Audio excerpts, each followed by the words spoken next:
from elsewhere, content delivery networks, backhaul. Those things are not quite in the public eye in the same way that net neutrality, which was alluded to also by Harry, but are still kind of an issue, and not still are an issue, even though it's not particularly visible. And this will be a panel moderated by Bob again, but not Bob Pepper, but Bob Atkinson. Let me just say one more thing more generally, because Washington and possibly Brussels are very attuned to nuances of who speaks and who doesn't speak, and there's kind of easy to think that there's some design in here. Let me assure you that we are not designing anything here, that we are kind of inviting good people, and some have accepted and some could not because they are traveling or speaking or teaching or whatever. So there is no particular design here except to have interesting people representing interesting perspectives. All right, with these words, uh, Bob Atkinson, who had been the deputy director of CITI for a good number of years. Before that, he was also at the FCC, the deputy head of the Common Carrier Bureau. He was also in an entrepreneurial startup type operation in local competition, Teleport, that was acquired eventually by AT&T. And from there, Bob went to the FCC. So Bob, please take that panel. Thank you, Ellie. Unmute myself. Okay. All right. Am I, is my mic off? Yes, okay. First of all, the question, I know I've seen Len Cali and Bill Lehr on the list of participants. I'm just wondering if David Young and Robert Cannon are either on the call-in or are they otherwise available for our conference panel? Hey, Bob, it's David Young. I'm here. Okay. Bob Cannon, I can tell you, Cannon, unfortunately, from the FCC, has a health issue, and that kind of prevents him from being here today. All right, then our panel will consist of Bill Lehr at MIT, a research associate at the Computer Science and Artificial Intelligence Lab at MIT, David Young, the Vice President of Public Policy at Verizon, and Len Cali, Senior VP of Global Public Policy at AT&T. I would propose that we proceed in the order that's on the agenda. That would be Bill Lehr, David Young, and Len Cali. I'm particularly interested in this topic, stuck in the middle, CDNs, backhaul, and middle mile providers, because to my ear, it's pretty much same old, same old. The question of the physical bottleneck seems to have plagued telecommunications from almost day one. Certainly, I'm not sure if it went back, it probably went back into the telegraph era.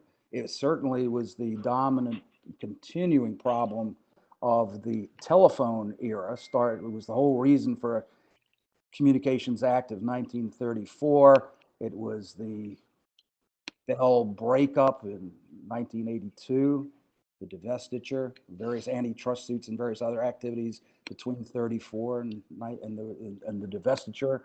After divestiture, you know, the bottleneck was always still the big problem. We ultimately got local competition, where I was obviously personally up to my neck in the opening of the bottleneck issues. It sort of, the local bottleneck was slightly opened up in the late 80s and 90s. Local competition sort of happened, not perfectly. We ended up with a Telecom Act of 1996, which I think was very much focused on trying to either regulate the bottleneck or ideally eliminate the bottleneck. Required interconnection agreements, reciprocal compensations, and things like that. Regulation prior to the Telecom Act looked at structural remedies like open network architecture. All of these things designed to either eliminate the physical bottlenecks at local loop level, at the central office level, with varying degrees of success, probably less success than hoped for. And now the issue it seems to still be there. The name has changed. The location of the bottleneck has moved, which is quite understandable. When we first had long distance competition back in the 70s and 80s, the bottleneck was at the local telephone network. The entire local network was the bottleneck. Once local competition started, the bottleneck moved downstream to the end office and even the local loop. And I sort of see history and technology issues, the bottleneck issue, repeating itself. Now it's moving into what we call the backhaul in the middle mile, because wireless has become more predominant than the wireline network. So the bottleneck has sort of moved. But are any of the issues fundamentally any different? And I think that is because the other thing I think we've learned is history tends to repeat itself. And if the bottleneck issue is still a major, the physical bottleneck is still a major problem, then you just look back over 100 years and you've seen that periodically government, and by legislation, regulation, or legal proceedings, it tries to either reduce that bottleneck or eliminate that bottleneck. And ultimately the question I think for our discussion today is, is history repeating itself? Will it repeat itself? Is there a new bottleneck? And what will the inevitable, perhaps, reaction be if that bottleneck is sufficiently powerful that politicians and regulators, et cetera, get involved? So with that introduction, I'd like to turn it over to Bill Lehr. Hi, can everybody hear me? I have some slides, but I'm not sure how to show those, and if I can't, that's fine. It's certainly a pleasure to be here, and I really enjoyed the first part of the discussion. What I'm going to be talking about today, because I didn't have a great idea as to what all folks will be talking about. So we've gone on 3 different papers that I've worked on recently. One is a paper that talks about Communications Act 2021, that basically looks at a way to rethink how we might think about communications policy, what the appropriate scope is, and what the issues are. And I'll come back to some of the points I raised in that paper. Another one that I'll start off with is a paper that I wrote with a number of co-authors on the growing complexity of content delivery networks, and we're just sort of looking at a little bit of level setting. Looks like I have my slides here. Am I in control of them? No. Wait. Am I in control of these slides? Probably not. Wait, There. All right.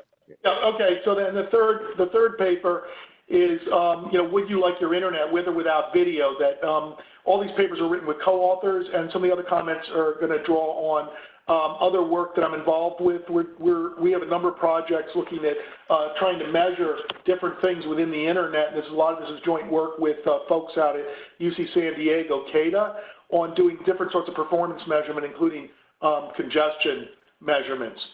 So let me start with just some high-level comments, because I thought Henning was going to be on this talk, and I'm not sure how much is going to be covered by other folks.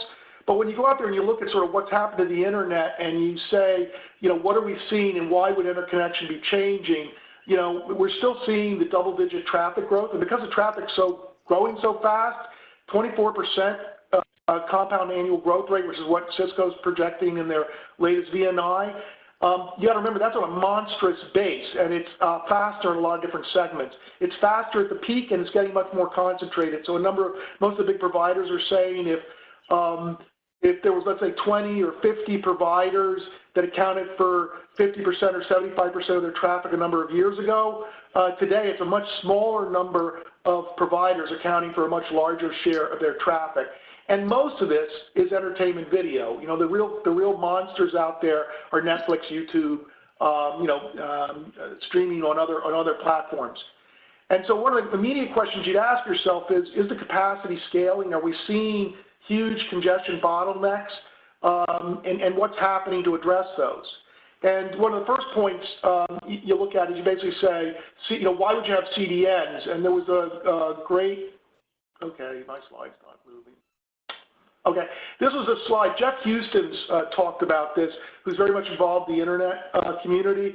And back in 2011, there was a slide at the NANOG conference that was showing, you know, what it looked like in terms of round trip delays. If you were trying to access content, there was mostly in those, at that time, on servers in the US, anywhere else in the world, and you can see most of the world is red, because if you're pulling the content to the users, and the content is basically the content is basically cacheable, not real time, you want to cache it close to the users. And so that's actually what's happening, and that's really driving a lot of what goes on in CDNs. You don't want to pay for that transit business, and you don't want to pay for the performance costs of not having that content close to you. So the CDNs make a lot of sense, and one of the things we're seeing the rise of these, and they've been a significant part of how we've addressed these problems. The CDNs are locating much closer to the edge networks, and they're delivering most of the traffic into these edge networks. And so that's where a lot of the sort of tussle issues come up with. When we talk about the CDNs and whether or not the CDNs need to get regulated or is there a problem here, I think there are, we need to recognize that there's lots and lots of ways to deliver the content. There's lots of providers offering the different services. And in the paper, you know, we talked about 8 different classes and types of CDNs and examples of them, ranging from much more centralized to distributed to specialized, et cetera. And there's a whole ecosystem that content providers can take advantage of. So if you're really small or free, or you want to distribute content for free, and you're the new artist, or you want to get your ideas out there on the internet, the general purpose internet provides a lot of opportunities to do that. And if you're not willing to pay for it, and it's free, and that's not a bad option, and that works for a lot of people in a lot of situations.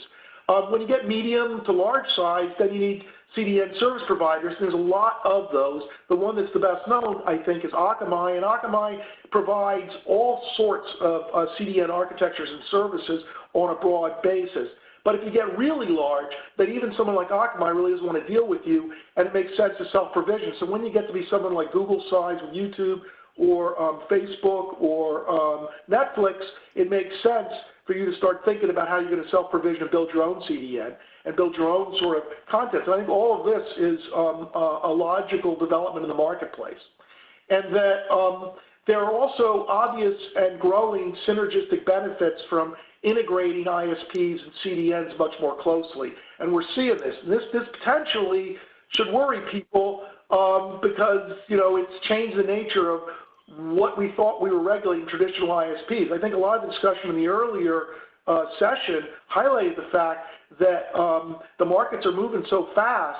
We've got this problem of our old models and the people that were identified those old models being subject to regulations that don't seem fair when they're competing with the guys that are in the new models, but we're not sure if the new models are adequate to address all the new problems.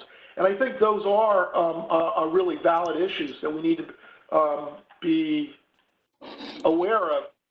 So one of the things that we wrote in the Communications 2021 paper that focused on was the idea there was, what should communications policy be? I think everybody recognizes the traditional telecoms regulation is no longer the model that we would like to have today. And there's a huge number of issues that we've touched on today that I don't think are communications policy or communications policy regulatory authorities by themselves can't deal with. Things like, the tax issues we talked about, fake news.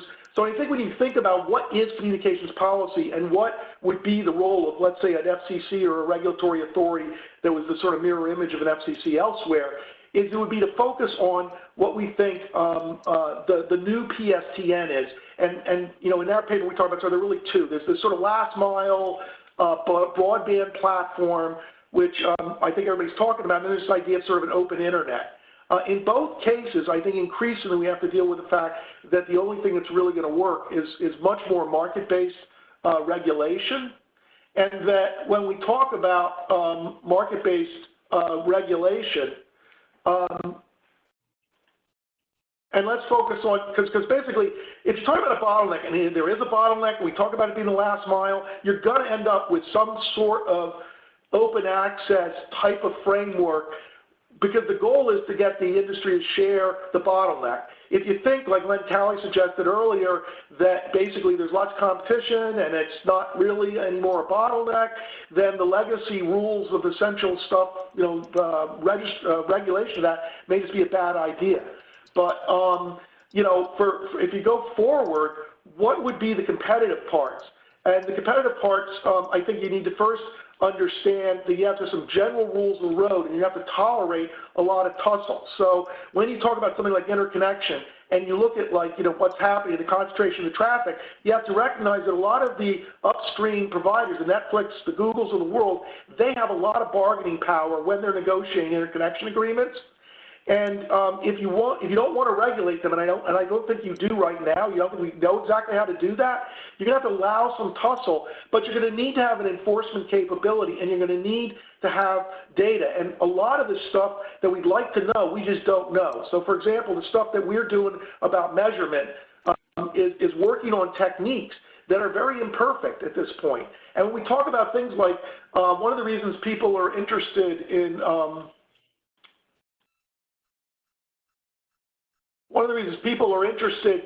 transit and other options like internet exchanges is because if you're worried about how these interconnection agreements are being negotiated in smoke-filled rooms, if transit is available because the prices are pretty, they're observable, they've been falling, that sets it's an alternative to peering, and it sets a cap on what kind of mischief you think might be happening.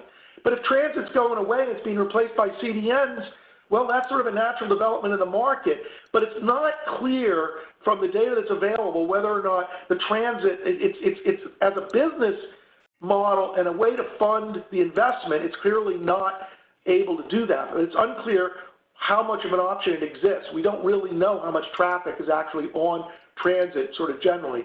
And then with the things like IXPs, there's this debate about, well, the problem in the U.S. is that, the U.S. doesn't have enough IXPs. If we just had IXPs where anybody can interconnect like they do in Europe, that would work great. I think that's an argument that needs to be looked at much more closely because the models of interconnection in the U.S. are very different.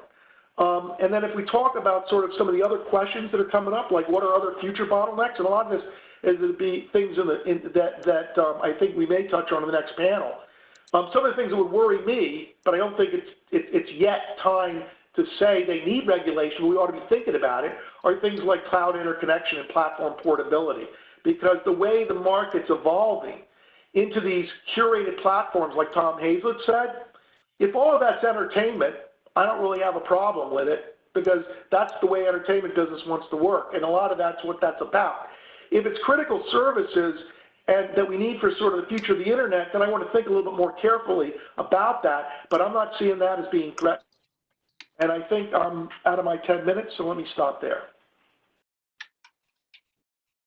Thank you very much. I appreciate it. It's interesting, as you were speaking, I was thinking that actually the topic is bifurcated. There's physical bottlenecks, which perhaps we'll hear about a little bit more, literally the wires, the fibers to the cell sites and backhaul facilities and things like that. And then you have the content bottlenecks, which might be solved or addressed by CDNs and things like that. I would guess that our next two speakers, both from Verizon and AT&T, since they have both the physical facilities as well as some content, might have either some interesting views, hopefully consistent, but we'll see. I guess I'd invite David Young from Verizon to join the conversation. David. Great, thank you. Can you hear me? Very well.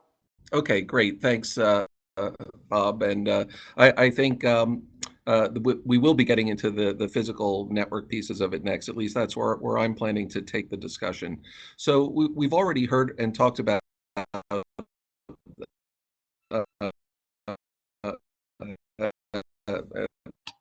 Len mentioned this, that mobile has transformed the competitive access marketplace in the US, at least, with broadband speeds available to mobile devices from 4 nationwide carriers throughout most of the United States. And so people have true broadband connectivity almost wherever they go.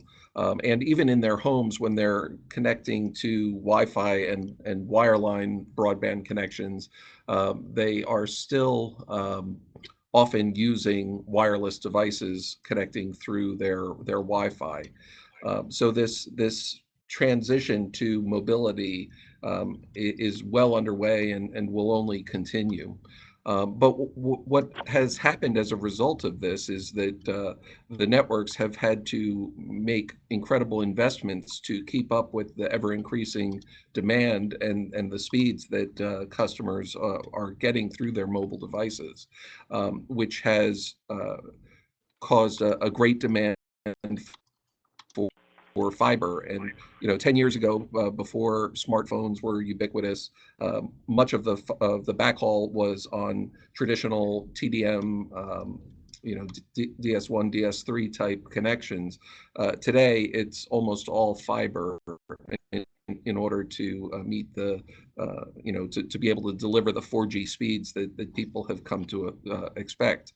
And so that transition from the legacy TDM circuits to fiber has led to quite an explosion in investment in the fiber middle mile networks. And we've seen companies like Zayo, who currently have 124,000 route miles in the U.S., about 10.5 million fiber miles, stepping in as third-party dark fiber providers in order to meet this ever-growing demand from the mobile providers. One of the benefits of that is that the availability of that middle mile fiber is providing benefits to other entities as well. So, for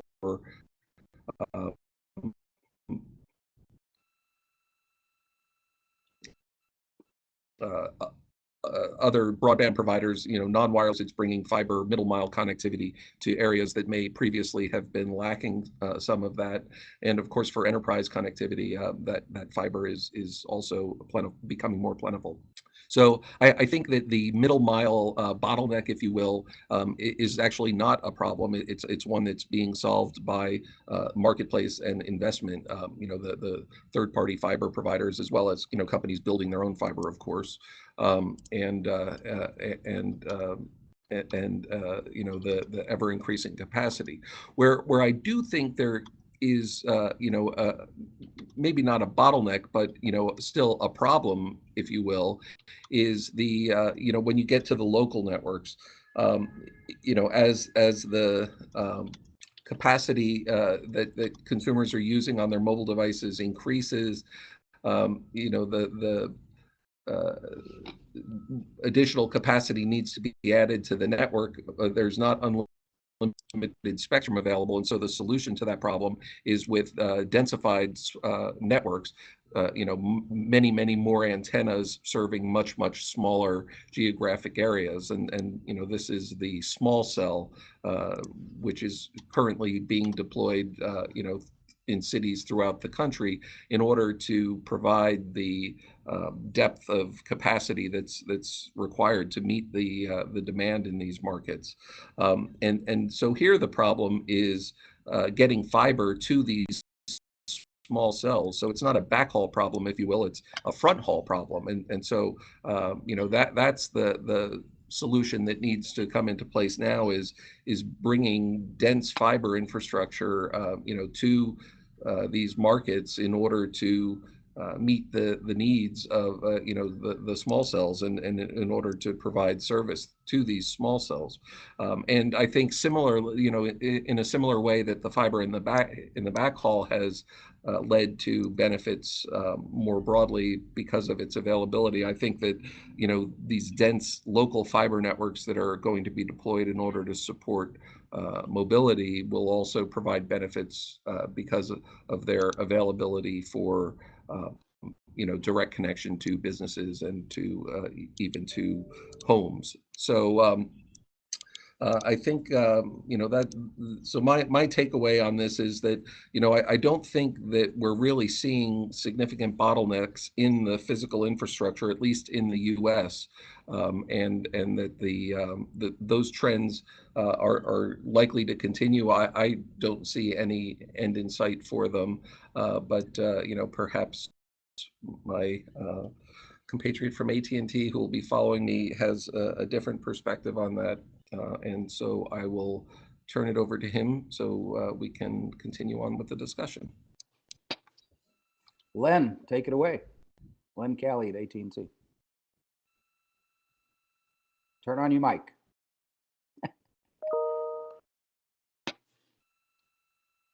Use of the video. I know you've been streaming for a long time, but this is a great and convenient way to host the symposium, so thank you for that. All right, so, as Bob knows, I've been doing this for 29 years. I joined AT&T shortly after the breakup when we were trying to drive competition into the long-haul network, and right through the 96 Act and beyond, where we sort of pushed through, both as a regulatory policy matter, but also through technology to eliminate the bottlenecks that existed. And I think the good news here today, and my primary point is, we don't see bottlenecks in the network any longer. It's certainly not we're not stuck in the middle. Whether it's CDNs, backhaul in the middle mile, I don't believe there are any bottlenecks. The market is working, and the proof is in the pudding. And I say the proof is in the pudding because IP network evolution and the internet has grown and changed, and it continues to grow and change unimpeded by any middle mile bottlenecks. If you look at it, the middle mile, the IP access, as well as the middle mile and the backbone, have accommodated enormous growth and change in the ecosystem with ever lower prices. As Bill was pointing out, the prices continue to decline, and quality and resiliency continue to improve. Just look in terms of sheer growth, the amount of data moving across the networks continues to accelerate. So the average hour traffic on AT&T's network this year is growing at an annual rate of close to 50%. Cisco estimates that busy hour traffic is growing about 1.5 times as fast as average hour. And of course, we have to scale our networks to accommodate the busy hour. And on top of the growth in demand, the nature of the traffic is changing. So about 70% of all traffic today is now video, and the video is growing rapidly. And the fact that so much video is moving to over-the-top delivery confirms that the networks are capable and that they are operating at prices and quality that the market is demanding. This doesn't mean that the way we're delivering a lot of this traffic is not changing. I think Bill outlined some of the changes taking place, and that's not surprising. Video not only generates large amounts of data, it's overwhelmingly, at least today, unidirectional, and it's highly peaked.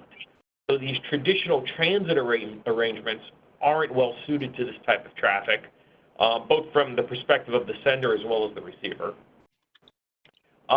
And the middle mile transport has adapted, as you would expect in a well-functioning market. More than half of all traffic today is delivered by way of content delivery networks, as Bill was talking about, that transmit content from among regionally dispersed data centers where it's cached regionally, closer to end users. And competitive CDN providers like Akamai, Limelight, even Level 3, make these services available to content providers on a competitive basis. In addition, some of the content providers, the larger ones like Netflix, Google, and Amazon, have deployed their own CDNs. And to get a sense of the momentum here, you just have to look at the Cisco stats. So they show, Bill was saying, the 24% CAGR in growth in the exabytes of traffic moving across the internet. I had a number of 26% from 2016 to 2021. During the same period, the share of traffic represented by CDNs is expected to grow from 52% in 2016 to 71% in 2021. So of course, commensurately, the share of traffic represented by non-CDN traffic will decline from 48% in 2016 to 29% in 2021. But it's important to note that this doesn't mean that internet traffic of either type is going to decline in absolute terms or that transit is going to go away. Cisco's projecting healthy growth for both CDN and non-CDN traffic. It's just that traffic utilizing CDNs will grow more quickly. And when you look at it, this looks like a healthy market response to the changing nature of the traffic and the efficiencies inherent in each type of transport and delivery architecture. So in my mind, it confirms we have no bottlenecks here. The technical measures may not be accurate, as Bill was saying, but we have the proof in the pudding.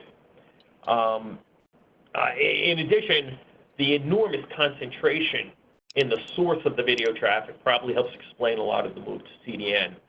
Nearly 60% of total traffic at peak period in the US and Canada is generated by just 3 companies, Netflix, Google, and Amazon. So it's not surprising that these companies would prefer not to use less efficient transit arrangements when they have other options, including building their own CDNs and directly connecting in more direct ways to ISPs. So the takeaways from this, at least my takeaways, are the networks remain healthy and are continuing to invest to accommodate growth and change in consumer demand. Speeds and capacity in access, middle, and backbone networks continue to rise briskly. Prices continue to decline. And new interconnection arrangements are being struck, and the arrangements are being implemented to accommodate the changes in customer demand. So in short, when you look at the market as a whole, you have dynamism and innovation. You have improving quality and declining prices. And all these things are confirmation that they don't appear to be bottlenecks, either current or emerging. I think the markets are flexible and can address it. I take David's point, which I think is well placed, that in the access networks now we're implementing dense fiber infrastructures. There may be concerns there with access to rights of way and access to poles and the like. I think the industry is working that with the local governments. But in the networks themselves, we're not seeing these bottlenecks. At least that's the perspective I wanted to bring to the table. It's repeat some of what Bill said and what David said, but I'd like to thank you and open it to questions, if that's next, Bob. Can I just make a few quickie clarifications? This is Bill. Yeah, Bill, go right ahead. I was going to ask. Yeah. So I agree with both what David and Len did about the question about the physical bottlenecks, and certainly as that applies to the U.S. Bob Pepper earlier made the point about that isn't as true around the world, and I think, like, for example, when you look at mobile providers in much of the developing world that would like to basically expand their connectivity to the rest of the world, do face problems, and in many cases I think those are regulatory problems, and maybe we'll hear from a bunch of the other folks online about that.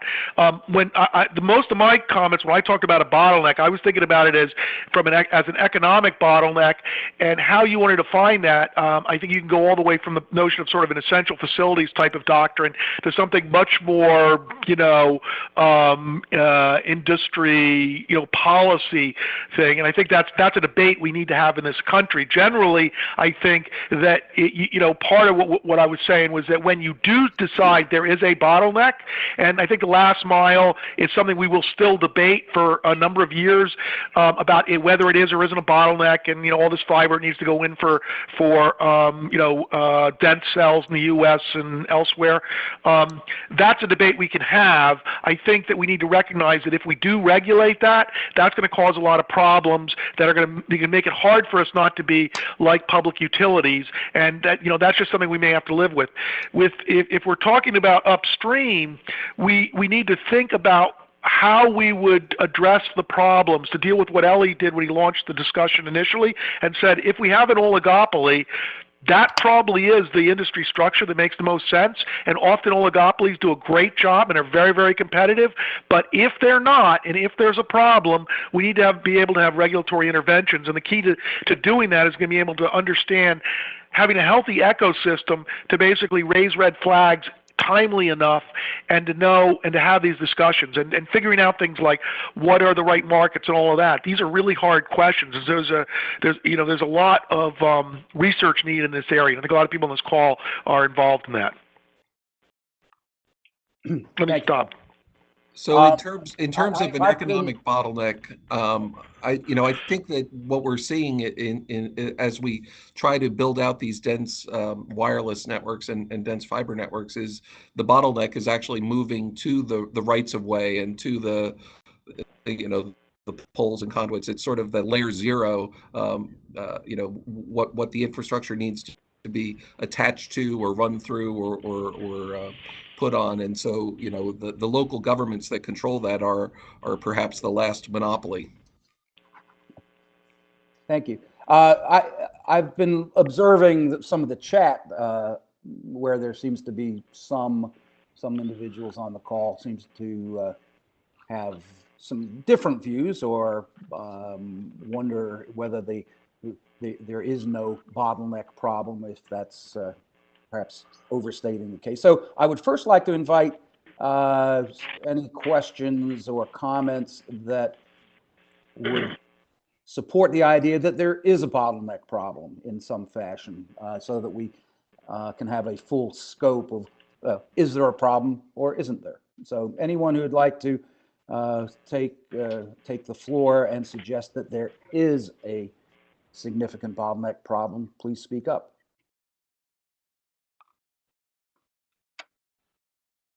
And if there isn't, of course, we can stop the discussion almost and say we'll declare victory. Well, this is Bill, just quickly, I think when you think about the regulatory thing, I think we need to have a regulatory framework that allows us to ask that question, and you know, we can produce different sorts of evidence. I'm not willing to say there are no bottlenecks. What I've seen is certainly in like interconnection. I see no pressing need to regulate interconnection, you know, in the backbone or upstream today. Here's Matthias speaking. Bob? Yes. Yes. I'm a little bit surprised. You know, everybody thinks we are fine, and obviously there is no regulation on this level. And there are only some cases, I think, cross-border, where some parties try to get regulatory intervention on the European Commission, but those cases have been settled. But what I heard in the past is that there was a blacklist, especially from Netflix and others, who are blackmailing in a kind of a blacklist, that there are bottlenecks, you know, and there was also, I think it was maybe a time ago, a kind of suspicion that the traffic is routed out of specific reasons to create bottlenecks, you know, because some of you mentioned that only 3 big providers are causing 90% of the traffic. And especially in peak time, there have been some causes. I'm not aware that, especially when there is a peak time event where everybody is watching, you know, and in those times, some of the providers routed the traffic in the purpose to create a bottleneck. Maybe that's rumors, and it's gone away, but I would like to hear if there was still something around in this direction. Anyone want to follow up on that? Well, I mean, this is Bill. Part of what I was saying to the market is I've certainly heard those stories. One of the things that used to be the case, and this is, again, you know, sort of looking on the outside, trying to understand what goes on amongst the providers, is that, you know, they used to provision capacity when, in a sort of regular way, when they saw utilization creeping up. The CDNs have gotten so good at controlling how traffic gets injected into a network that they can run circuits extremely hot and not drop any traffic. Now, at the same time, they can also control the routing and cause pain for each other. And these are things that everybody, they all kind of know how to do. And a certain amount of that is what you'd expect in any kind of market where people are negotiating. And the question is, there have been certain examples, like in the U.S., there were some tracked examples, and we have measurements that can actually document that. But, you know, you didn't have to look hard because both sides were saying that this was a problem. Netflix and Comcast were arguing about this publicly.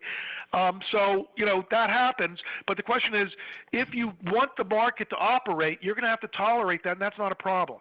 So the question is it systematically causing harm to consumers' experience in ways that, you know, would require industry regulators to intervene, or can industry deal with this? And I think the question is a little bit different if you're talking about someone who's delivering paid content like a Netflix than potentially if you're dealing with someone that's advertising supported. But ultimately, I'm not sure. I mean, I think that's more of a detail, and that comes in from the economic theory of, do they have another instrument to basically, you know, negotiate around these sorts of problems? And this is Len. I would like to build on what Bill said, because I think the market can handle it. But the allegation, and this is the danger of regulation, right? The allegation was that somehow the ISP, the network provider, had the power here. And I think what Matthias is getting to is well worth recognizing. This is IP traffic. And the ISPs are interconnecting with, say more than a dozen, a couple of dozen of different providers, whether it's peering arrangements, transit arrangements, or otherwise. And the content providers, the content providers, particularly the large content providers, were easily able to whipsaw the ISPs by moving traffic among these transit networks. And as Bill points out, they are very adept at running their circuits very hot without disrupting, without damaging the traffic. But that is not what I would consider a bottleneck, because when you use the term bottleneck, it almost implies we need regulatory intervention at this point. The point I wanted to make was the regulatory argument, because of the historical nature of telecoms being regulated by government. The argument was you need to regulate the telecoms more, and it was an effort to use the regulatory environment to basically get free access to networks. The reality is all players here have an ability to negotiate and work through these issues. But to Matthias's point, I think it's worth recognizing content providers have myriad mechanisms to deliver the traffic, and they have the technical capability to move their traffic very quickly among different providers and reach the end user regardless of what the ISP's view is on all that, because the ISP is connected to multiple transit providers and peering customers as well as CDNs. Do I have anybody in the conference that would like to allege or alleges that there actually is a bottleneck problem of at least the scope that, yeah, as Len points out, that it implies the need for regulatory intervention, as opposed to a bottleneck that I think Bill and others and Len mentioned, which a less of a bottleneck where there is a market or technology workaround, so that the bottleneck doesn't reach the level of truly impairing competition, which I guess is the ultimate, one of the ultimate tests is competition advanced or retarded, and technology advanced or retarded because of the power of a bottleneck somewhere on the stream. So, so anyone who wants to allege a serious bottleneck. Yeah, I don't know want to necessarily allege a serious bottleneck, but I'd like to bring up the idea that we dealt with the last mile problem on a regulatory basis with the essential facilities doctrine, and that was okay for dealing with a physical bottleneck like the last mile and the call termination issues in the telephone world. But I think we need to distinguish between that and somebody simply squelching throughput, putting their foot on the air hose as a behavioral issue, rather than the last mile issue, which was much more of a structural and physical bottleneck. I'm not sure where the bottlenecks are in this new world.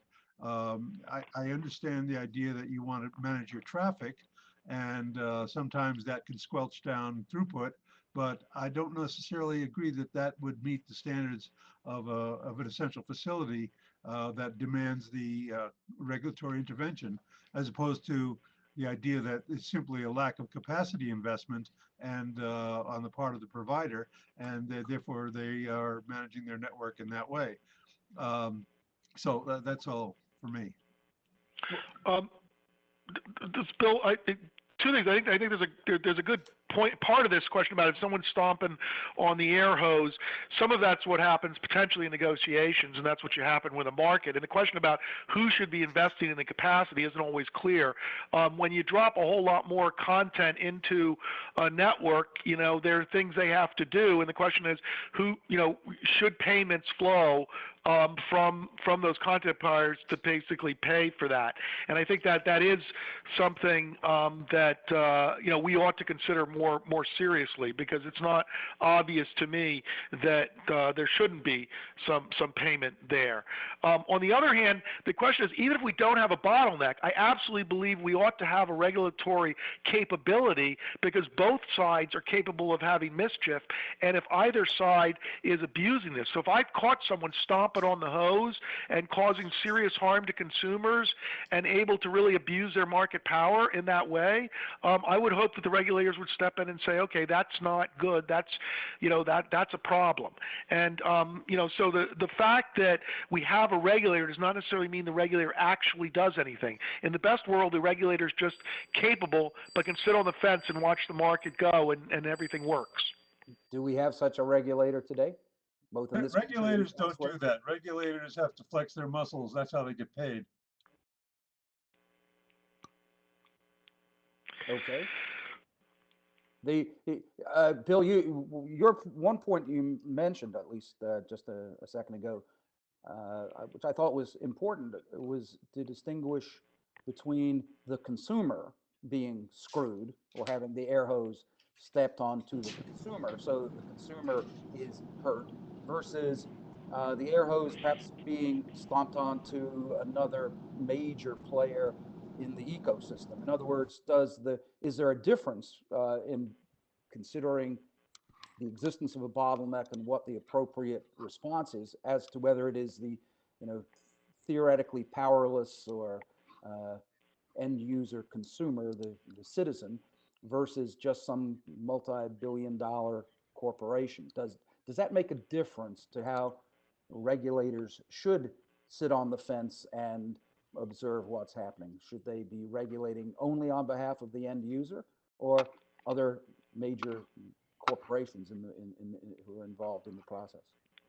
Well, I mean, from my view, I think when one talks about like the bottleneck, the last mile, we have to ask ourselves, do we have the right kind of infrastructure out there, and what's the way to manage it? And that involves so many of the discussions, and I've tried not to focus too much on that part of it. But if we talk about the other part, sort of like the open internet, you have to ask yourself, what's the open internet really for? And what do we really care? Where's the economic growth that's going to come from that? And why should we care? If it's all entertainment, and it's just playing there, that's a business where, the less regulation, I think, for the most part, the better, because that's a business that works pretty damn well. If it's smart X, sort of having all this connectivity, we may need to worry about it, but we have the problem may be more a question of, the bad things that come from sort of the entertainment eating the internet, and thinking about what we need to have like an open internet. Right now, we have a pretty good open internet if, for those things. It's not clear that, for example, the growth of things like Internet of Things or smart cars or cloud computing is right now seriously hampered by the internet. And I guess we'll hear more about that in the next session. But with respect to the entertainment, today I'm a little irritated when I go over, that I cut my Comcast subscription, and now I have to separately subscribe to Hulu and Netflix and HBO if I want to have the full slate of programs. But you know what? That's not really a problem. I mean, if I want all those, I'll pay for all of them, and I can get them, and I get competition amongst them, and all of those I can get into my house. So I don't really see a problem with that. And if I'm talking about bizarre, like the bizarre, new, innovative content, there's lots of options for those guys to get that content to me too. So I don't really see a problem there that requires, serious regulatory intervention. I do think going forward we have some issues, and like if you think about like a bottleneck that we've dealt with in a totally different way is intellectual property. I mean, intellectual property, we've created a whole framework to deal with the fact that we create a bottleneck, and then we create a framework for making people have access to that bottleneck. In the future of the internet, we talk about things like interoperability, and you think about the content, there may be issues about how we interconnect metadata and things like that. That could be an issue. And some of these things are coming up in the detailed discussions about bottlenecks and things like search, or bottlenecks and some of the stuff about big data access. There are issues there that I think we ought to be thinking about, to potentially be concerned about. And in some ways, I think there you want to have a regulatory playing field that is at the right level. So like, for example, with privacy regulations, I don't think privacy regulations should primarily live at the level of communications policy, because I think the relevance of how we manage data is economy-wide. So we need a framework for that. And then ask yourself how that applies to communications.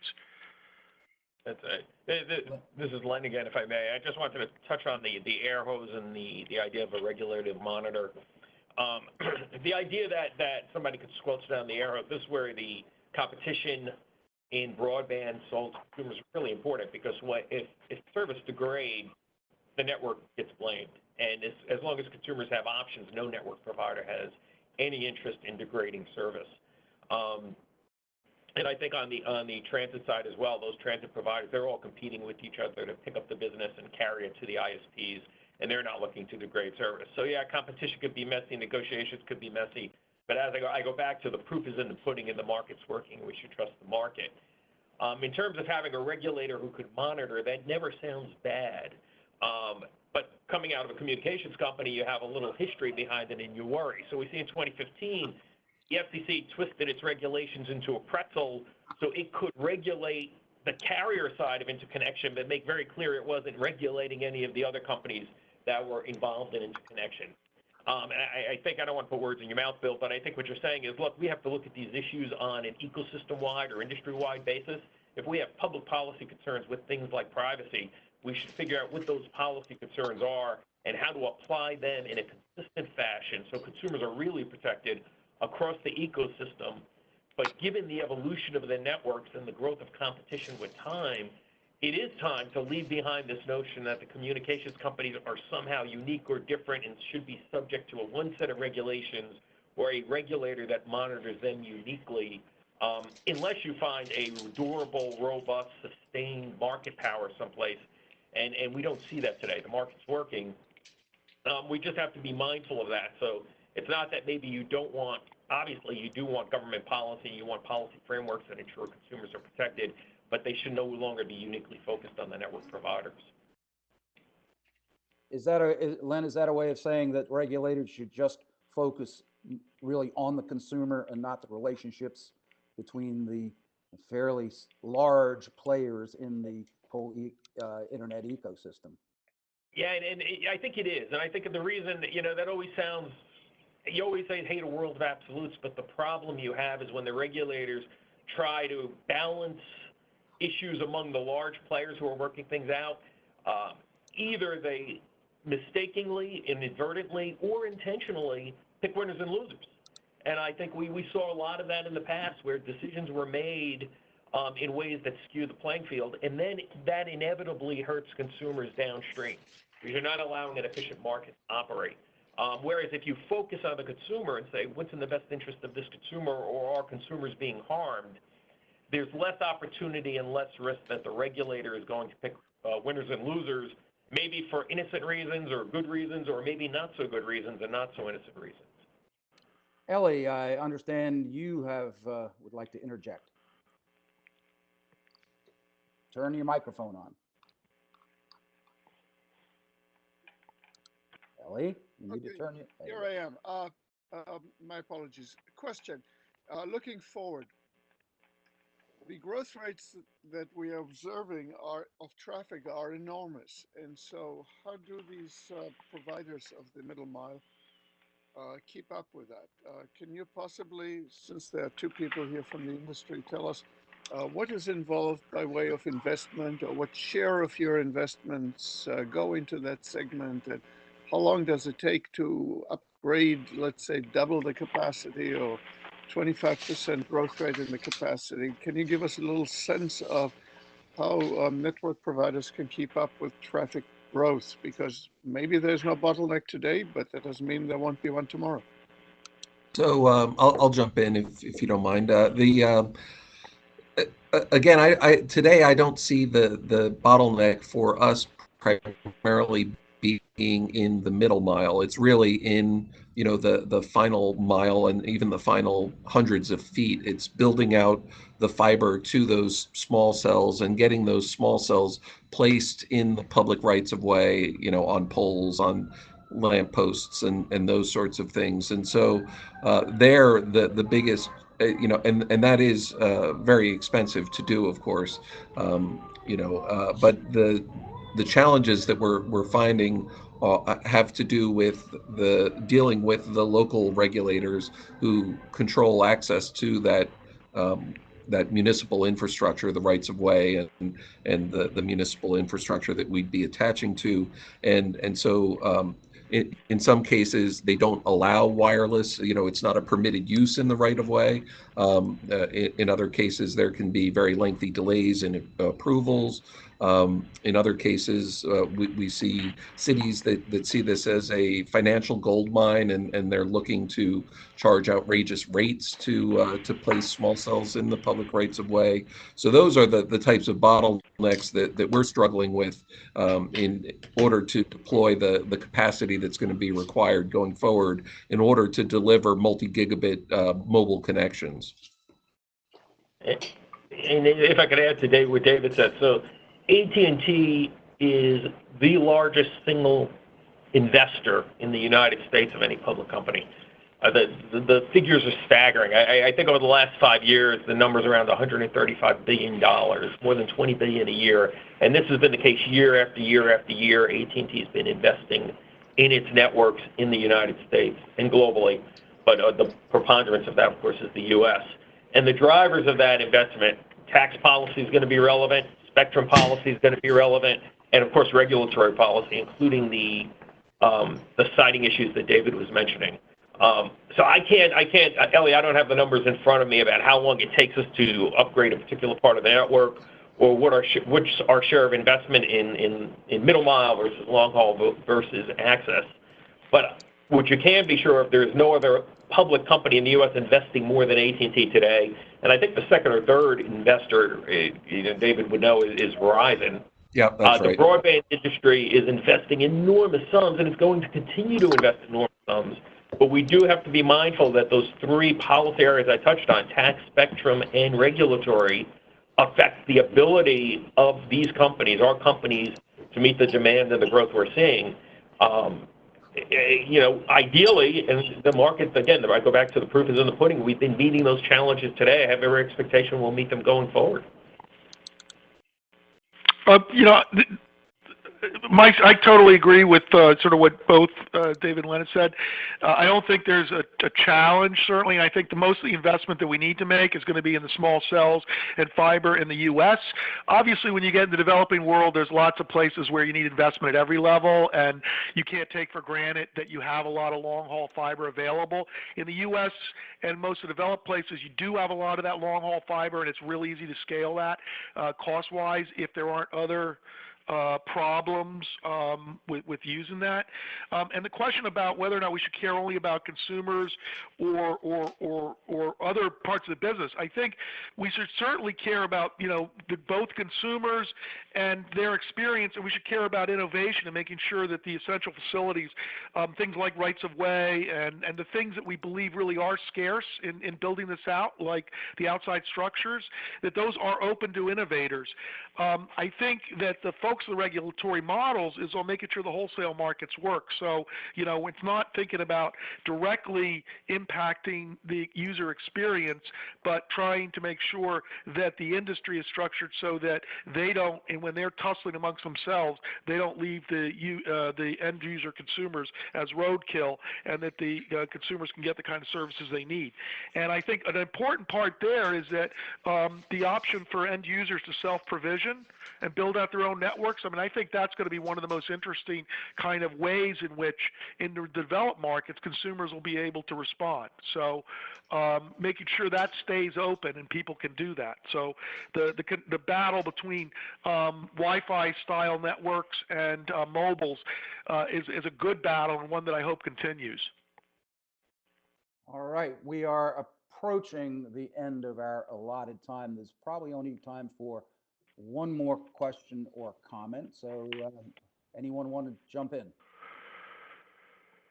And if not, it'll give us 4 minutes to go get coffee, et cetera, before the next panel begins. So I'd like to thank Bill, David, and Len for handling this topic and giving us an insight into the presence or absence of bottlenecks of varying degrees. And well, I guess the answer I take away from this is it's something we need to keep our eye on constantly, but no immediate radical action required on bottlenecks, which I guess is about the best we can hope for.